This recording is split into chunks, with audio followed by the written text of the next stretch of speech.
manuscript materials, much of it only brought to light and correctly identified in recent research. Another strand of scholarship has also come to prominence over the last 15 years, in which repertoire of the so-called Galant period has been examined through the lens of schema theory. Having its roots in cognitive theories of musical structures, schema theory attempts to relate the compositional building blocks of 18th century music to the requirements of a universal mode of discourse through music, art, literature, and social behavior that was prevalent in courtly aristocratic milieu. Schema theory points to the fully formed compositional results that were founded upon many of the specific elements of partimento training. These elements were common currency for musicians across Europe of the time, with traces of partimento practice persisting into the 19th century. The classic study of partimento remains Giorgio Sanguinetti's 2012 monograph, providing a comprehensive review of partimento sources, particularly those that lay undisturbed in archival and other institutions for many years. Sanguinetti demonstrates how the abbreviated nature of partimento exercises provided an efficient means to train a music student. The partimento curriculum typically included the principles of voice leading patterns involving cadences, sequential progressions, the rule of the octave, counterpoint, and fugue. While the word partimento was used in the 17th century as a synonym for the base of a composition, in the 18th century it came to indicate a kind of notational shorthand for keyboard instruments. A partimento was not only a base, every clef could appear, as well as polyphonic textures, passage work, and imitations. Surviving partimenti may therefore be considered, according to Sanguinetti, as both exercises and works of art, or better still, exercises that may be developed into works of art.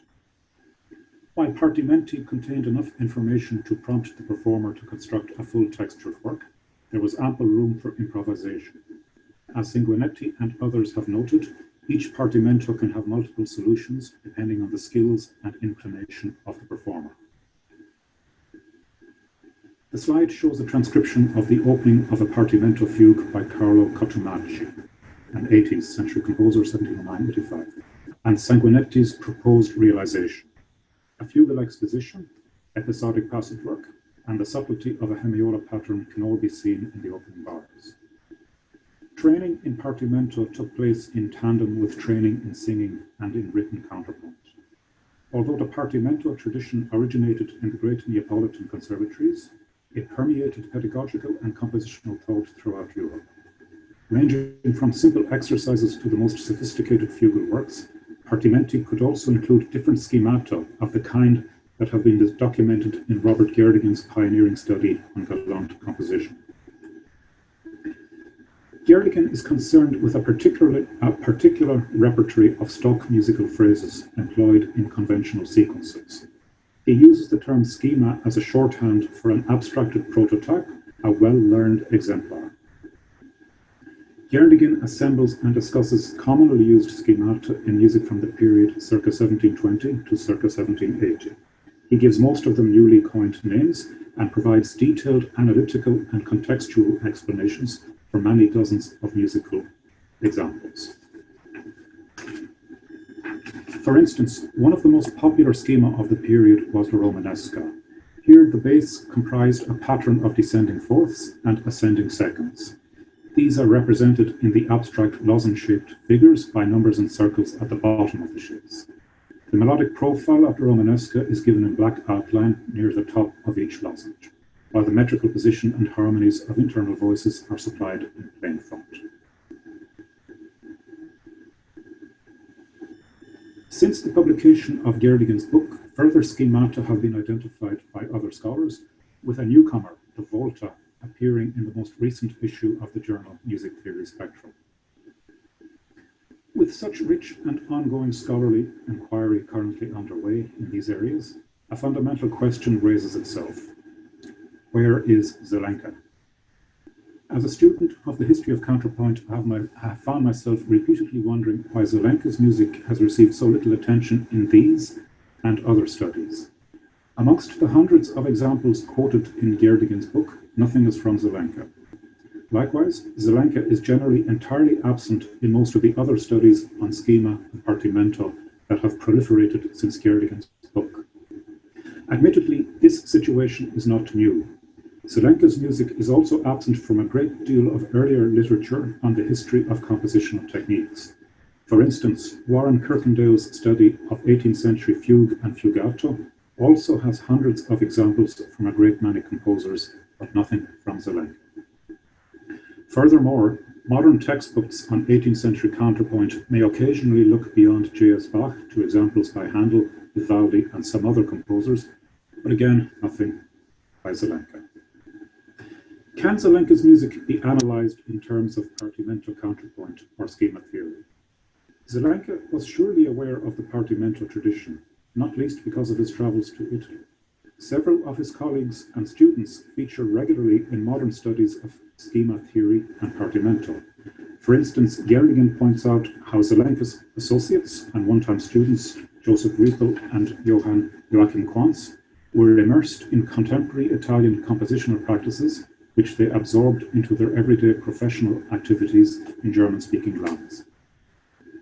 That Zelenka was competent in terms of keyboard practices is attested most especially by his basso seguente arrangement of a section of a Palestrina Mass that has been brought to light in a recent study by Andrew Frampton. There is also brief mention of Zelenka's use of a galant schema coined the Morte in a study by John Rice from 2014. This is the only analytical reference to Zelenka's music that I have found so far in recent scholarship on schema theory. The Morte comprises the descending chromatic tetrachord in the bass with an ascending stepwise pattern in one of the upper voices so that the final progression is an augmented sixth. Rice refers to the opening largo from Zelenka's Officium Defunctorum, which he says begins with a Morte almost frightening in its intensity.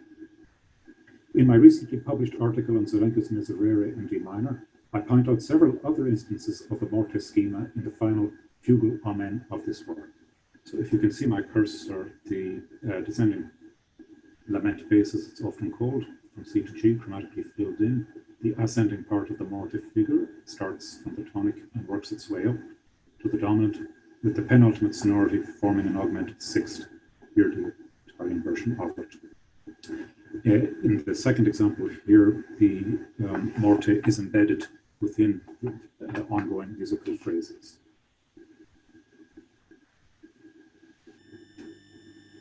From these observations, it seems clear to me that Zelenka's music can be examined through the lens of partimento counterpoint and schema theory. In the remainder of this presentation, I will present some preliminary steps to this end.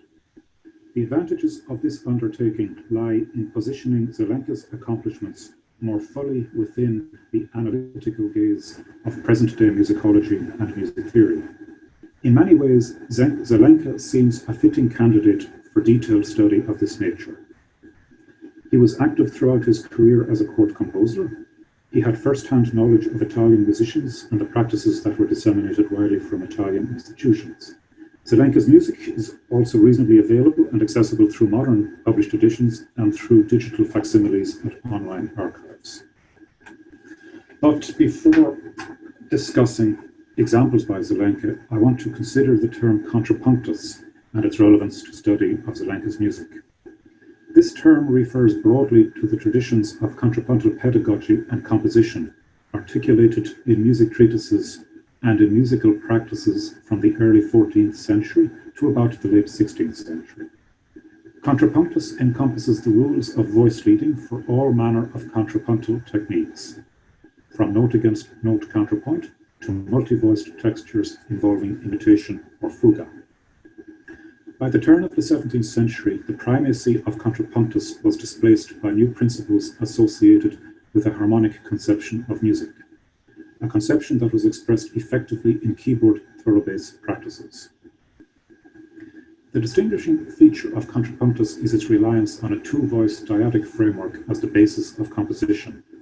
Music regulated according to the precepts of contrapunctus consisted of a series of consonant progressions that could be varied at the surface level through careful handling of dissonance patterns. Textures that involved three or more voices were considered to be made up of different combinations of two voices. And in the example at the bottom of this slide, we have a tenor superius dyadic framework with a series of imperfect consonants going to a cadential articulation of a 6/2 octave, typical of the period. The numbers, by the way, refer to intervals between the tenor and each voice. The other voices show the voice leading possibilities, sometimes multiple.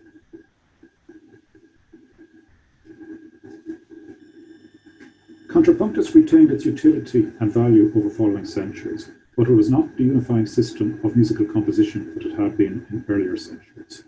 Modern scholars, however, have been at pains to disclose the importance of contrapuntal techniques in partimento practice and in the galant schemata. Many illuminating discussions have emerged on how partimento practice underlines composers' approaches to different kinds of keyboard, vocal, and ensemble music where counterpoint is an essential tool. Another lesson that I have learned in recent scholarship is just how diverse the theoretical analytical landscape can be. It is not sufficient to approach 18th century music, or any music for that matter, with just one theoretical paradigm in mind. Vasily Biros, in a 2017 study, presents the lie of the land very effectively and somewhat humorously through the image on this slide. We can see how many strands of overlapping activities percolate through different geographical regions in the lower map.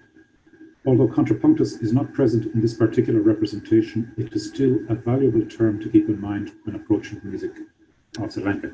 So I hope you can see this, but he has form and layer land, schemata, Satzmodelerberg, partimentalia, and so on and so forth, showing that nowadays there's a multiplicity of approaches to the analytical enterprise, whereas in the not so recent past, we were all either devoted to Schenker or not. As I and many other scholars have shown, Zelenka was acutely aware of contrapuntal traditions going back to at least the 16th century, and he was acquainted with a great deal of early repertoire. He absorbed many specific aspects of contrapuntal technique, some expressed in earlier theoretical sources, and distilled them in combination with up-to-date 18th century compositional practices. My approach then is to examine a sample of Zelenka's works where his contrapuntal acumen is on full display, but which may also demonstrate his facility with the toolboxes disclosed in scholarship on portamento and schema theory. I begin with his canons. Although a small number of works by Zelenka are canonic, it is worth recalling Jan Stockig's observation that canonic processes inform much of Zelenka's compositional thinking. Many of these processes can be traced to Zelenka's collection of 9 short cantus firmus-based canons in Book 3 of the Collectaniorum Musicorum Liber 4. Importantly, Stockig notes that Zelenka's later work may not necessarily be themselves canons, but their structural underpinnings show many close resemblances to procedures explored in the earlier set of 9 canons. The 7th of Zelenka's set of canons in the Collectaniorum is at the second below after a semibrief. This example typifies many of the characteristics of contrapunctus, for instance, the presence of a cantus firmus based on the natural hexachord, the cadential motions of 6th to octave, and a strict control of dissonances as passing notes. In the opening 4 bars of this slide, the canonic voices are decorated versions of the natural hexachord, whereby the top voice, the canonic dux, moves in parallel compound thirds with the cantus firmus on the prominent second crotchet notes of each bar. The canonic middle voice, the comes, emphasizes its parallel octave motion with the cantus firmus by means of rests or skips at the beginning of each bar. At the same time, this voice disguises the parallel motion through diminished counterpoint in the remainder of each bar. Although this canon is based on an ascending and descending hexachordal cantus firmus, any temptation to trace the presence of the rule of the octave or any elements from that rule, which formed an important aspect of partimento practice, unfortunately yields no results here. However, this canon brings to mind a similar pattern in a passage from Zelenka's Sinfonia in A minor for 2 oboes and strings. In bars 27 to 31 of the Capriccio movement, the trill semibreves in the oboes resemble a cantus firmus in the upper part, spanning 5 of the 6 notes of the natural hexachord. The first violin has parallel unison motion with the oboes at the onset of each bar, but this is disguised through quaver passage work in every bar. The bass line from bar 28 moves in parallel 17ths with the oboes. Additionally, the harmonic motion of this extract brings to mind the schema pattern known as the Fenaroli. The Fenaroli comprises bass motion that circles around the tonic through a 1, 2, 3, 7, 1, 2, 3 pattern. For example, down here in C major, C, D, E, B, C, D, E, B, C, etc., and the A minor equivalent in the second part of this example.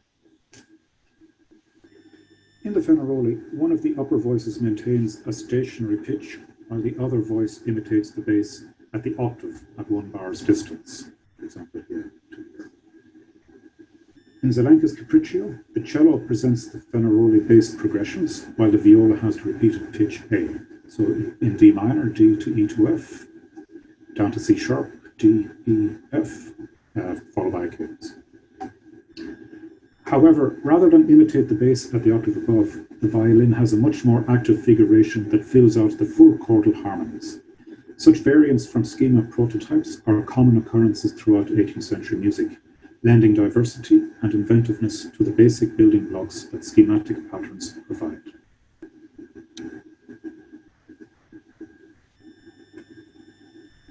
In my recent publication on Zelenka's Miserere in D minor, I pointed out passages of invertible counterpoint at the octave in section 2 of this work. In the first example on this slide, the tenor and alto form a combination that yields a combination in the soprano and alto in the example below. These two combinations of voices are related through invertible counterpoint at the octave. So these two voices here become these two voices using invertible counterpoint at the octave. For example, the interval of fourth becomes a fifth, fifth becomes a fourth, and so on and so forth. In today's presentation, I revisit these examples to look more closely at the bass pattern and the harmonic progressions overall. The continuo outlines a pattern of alternating descending fifths and ascending fourths. Furthermore, the downbeat of each bar contains a seventh chord. For example, here we have a suspension pattern, the E distant against the E. This pattern has been discussed in studies of Partimento by Sanguinetti and Iserman, with the latter calling it the fifth down, fourth up schema. In studies by other scholars, including Gerdingen, this pattern is labeled the Monte Romanesca when the musical example includes suspensions or imitation. Suspensions, of course, being prominent in this example. Sanguinetti notes the limitations of this pattern because of its awkwardness in minor keys, where only 3 occurrences are permitted before diminished intervals affect the harmonies. Zelenka's awareness of this constraint is apparent in the first example, which is in D minor, where the pattern breaks off after 3 iterations with a descent from F to E in the 5th bar, leading to a tonicization of the dominant A. Example B, however, is in the relative major key F and continues well beyond 3 iterations. To drive home the point, Zelenka here makes the pattern explicit in the bass voice, which doubles the continuo in long note values.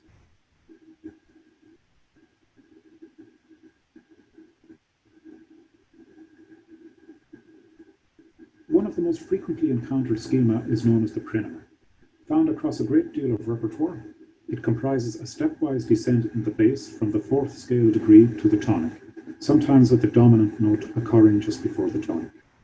It can also be found transposed to start on the tonic and end on the dominant.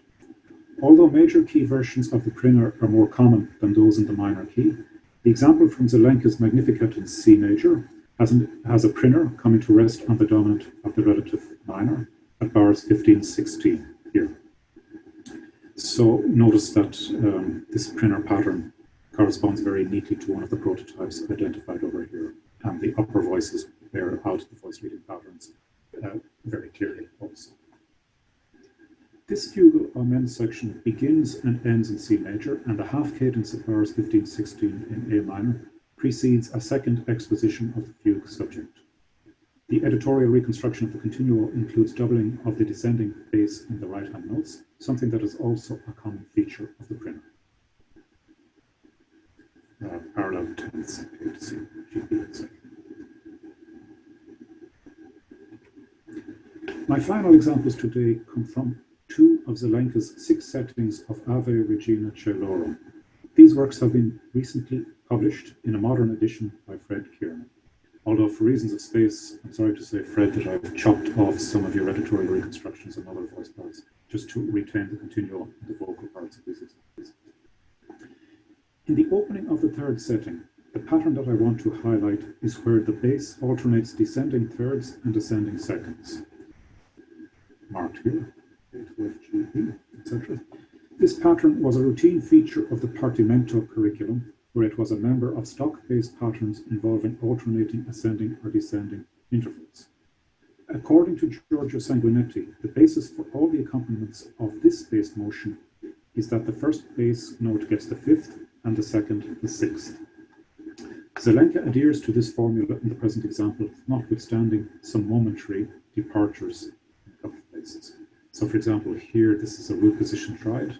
This one is a first inversion. We expect to go back to a root position here, but notice Fred's editorial markings to point out an instance of Zelenka's interesting harmonies where this clash, this 9/8 suspension. Now, this pattern returns in other settings of the Ave Regina Cello. For instance, at the words et pro nobis Christum in the sixth setting of the ZWV 128. Here it accompanies a fugal texture in the upper voices. The fugue subject is itself modeled on the down a third, up a second pattern. So here we have this Partimento type pattern coming again and again. Notice how the voices take an imitative texture, quasi-fugal, with some very, very interesting spacings between the voice entries, which merit discussion in more detail later on. Further research on how Zelenka's music may reflect his absorption of Partimento and schema prototypes would likely reveal a great many ingenious solutions.